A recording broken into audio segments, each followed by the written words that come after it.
ఎంతో మంది బాప్తిజం అంటేనే ఇప్పుడు కాదులే, వయసు రాలేదులే, తర్వాత చూద్దాంలే.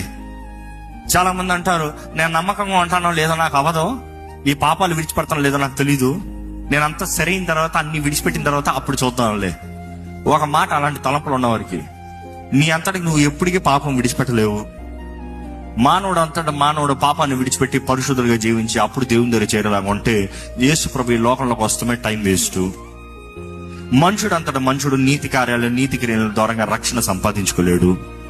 నువ్వెంత పరిశుద్ధంగా బ్రతుకుతా అన్నా కూడా నీ అంతటా నువ్వు పరలోకాన్ని సంపాదించలేవు, క్రీస్తుతో బ్రతుకు సంపాదించలేవు. రక్షణ అనేది దేవుడు నీకు ఇచ్చిన బహుమానము. నీవు నమ్మితే రక్షించబడతావు అనేది దేవుని వాక్యం తెలియజేయబడుతుంది. రక్షణ అనేది పరిశుద్ధాత్మ కార్యం అనేది దేవుని వాక్యం తెలియజేస్తుంది. పరిశుద్ధాత్మ ద్వారానే ఒక పాపినని గ్రహించుకుంటాము. పరిశుద్ధాత్మ ద్వారానే యేసుకి దగ్గరగా ఒక మనిషి చేరతాము. దేవుని వాక్యం తెలియజేస్తుంది.